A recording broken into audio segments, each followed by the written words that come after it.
మనం ఇప్పుడు గవర్నమెంట్ ఏం చేస్తుంది? మొన్న దొరల పాలన వెళ్ళింది, ఇప్పుడు పటేల్ పాలన వచ్చింది. ఆ రోజు 395 రూపాయల టికెట్ ఇస్తే మీరు 450 రూపాయల టికెట్ ఇచ్చారయ్యా. ఇక మీరేం న్యాయం చేసినట్టు? పేదల పాలన, ప్రజల పాలన, ప్రజా దర్బార్ అన్న మీరు ఇక్కడ మరి ఇప్పుడు ఏం చేస్తున్నారని అడుగుతున్నా. ప్రజల్ని దోచుకోవడానికి, ప్రజల్ని దాచుకోవడానికి మీ డబ్బులు తీసుకొని 450 రూపాయల టికెట్ ఈ పండగలో మొత్తం అందరూ దోచుకోవడానికి కాదండి. గవర్నమెంట్ 395 రూపాయలు వాళ్ళకి ఇచ్చింది కాబట్టి, అలాగే రేట్లు పెంచి పేదవాళ్ళని దగ్గరికి రానివ్వలేదు కాబట్టి, చూడలేదు కాబట్టే మీకు గవర్నమెంట్ అప్పచెప్పారు. రేవంత్ రెడ్డి గారు, కోమటిరెడ్డి వెంకటరెడ్డి గారు మీకు అప్పచెప్పేటప్పుడు కూడా మీరు ఇంకా 50 రూపాయలు పెంచి ఇంకా రేటు ఇవ్వండి, ప్రజల్ని మీరు దోచుకోండి అంటే ఎలాగా?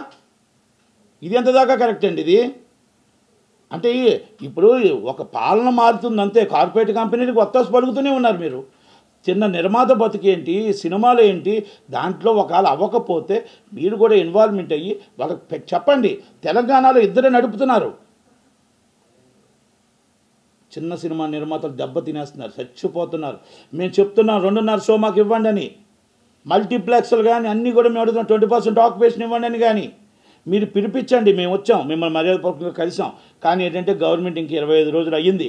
ఎస్, మీరందరూ కూర్చోబెట్టి మాట్లాడండి, చిన్నవాళ్ళని పెద్దవాళ్ళని. కాంగ్రెస్ గవర్నమెంట్ అంటే అందరు గవర్నమెంటు.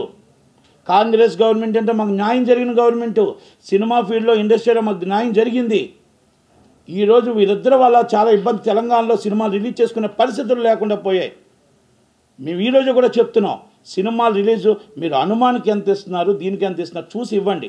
నేనే అన్ని సినిమాలు మనవే. పెద్ద సినిమా బతకాలి, మిడిల్ సినిమా బతకాలి, చిన్న సినిమా బతకాలి, అంతే తప్ప బయట టాక్ ఏంటంటే మొత్తం టోటల్గా ఒక్క థియేటర్ లేదు. ఆర్టీసీ ఎక్స్ప్రెస్లో ఒక థియేటర్ లేదు, ఎక్కడ ఒక థియేటర్ లేదు, ఒక థియేటర్ ఇవ్వట్లేదు అనేది ఆ నిర్మాత కూడా ఆవేదన వ్యక్తం చేశాడు.